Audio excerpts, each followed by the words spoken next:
সম্মানিত দর্শক শ্রোতা, আসসালামু আলাইকুম।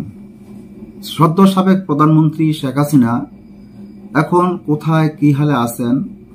ভারতেই থাকবেন শেখ হাসিনা। লন্ডনে যেতে পারলো না, আমেরিকা যুক্তরাষ্ট্রে যেতে পারলো না। অবশ্যই ওনার সিদ্ধান্ত হয়েছে ভারতের মাটিতেই থাকবেন। ভারতের মাটিতে থেকে ওনার যে রাজনৈতিক সংগঠন এটা চালিয়ে যাওয়ার চেষ্টা করবেন।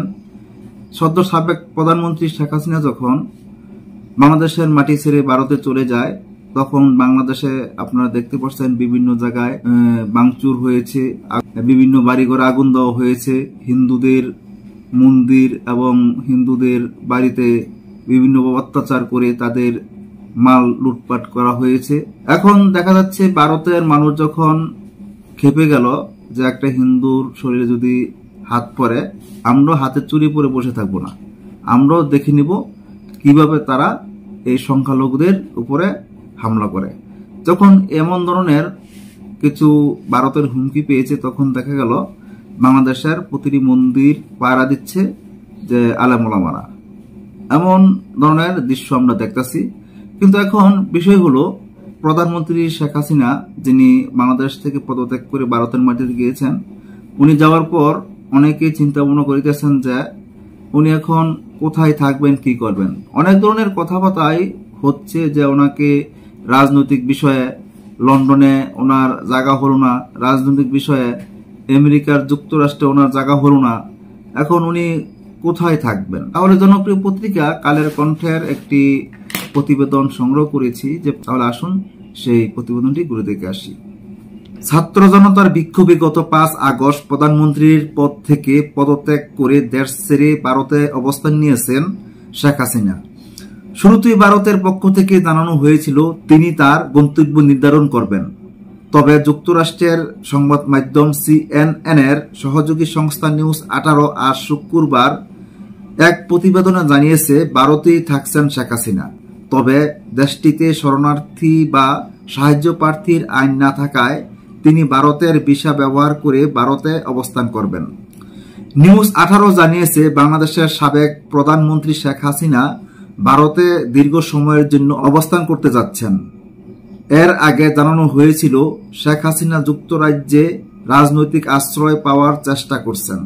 সরকারি সূত্রে বরাত দিয়ে সংবাদ মাধ্যমটি জানায়, বাংলাদেশের প্রাক্তন প্রধানমন্ত্রী শেখ হাসিনার নিরাপদে কোন দেশে চলে যাওয়ার বিষয়টি এখনই কার্যকর হচ্ছে না।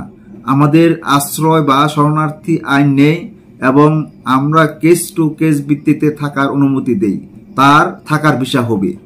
শেখ হাসিনা সোমবার ভারতে অবতরণের পর থেকেই সেখানে রয়েছেন। বাংলাদেশের পরিস্থিতি নিয়ে সংসদে ভাষণ দিতে গিয়ে সেদেশের পররাষ্ট্রমন্ত্রী এস শঙ্কর বলেন, শেখ হাসিনা খুব সংক্ষিপ্ত নোটিশে ভারতে আসার অনুমোদন চেয়েছিলেন। ভারত সরকার সর্বদলীয় বৈঠকে বলেছে তারা এই প্রবীণ রাজনীতিবিদকে তার পরবর্তী পদক্ষেপের বিষয়ে সিদ্ধান্ত নেওয়ার জন্য সময় দিয়েছে। সূত্র জানিয়েছে শেখ হাসিনা শোকাচ্ছন্ন অবস্থায় রয়েছেন এবং সরকার এই বিষয়গুলো নিয়ে আলোচনা করার আগে তাকে সুস্থ হওয়ার জন্য সময় দিচ্ছে।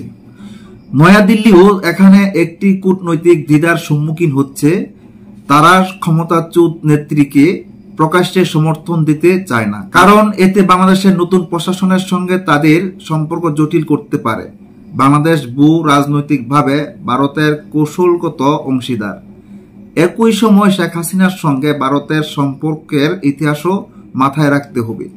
তিনি প্রধানমন্ত্রী হওয়ার আগেই ইন্দিরা গান্ধী সরকার তাকে আশ্রয় দিয়েছিল, কারণ বাবা শেখ মুজিবুর রহমান সহ তার পুরো পরিবার 1975 সালের বাংলাদেশে অস্থিরতার সময় নিহত হন।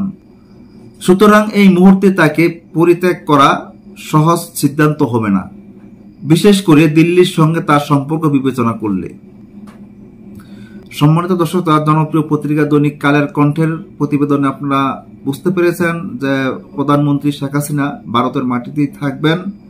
পরবর্তীতে কি আপডেট আছে তারপর আপনাদেরকে জানাবো। আজ এই পর্যন্তই। আল্লাহ হাফেজ।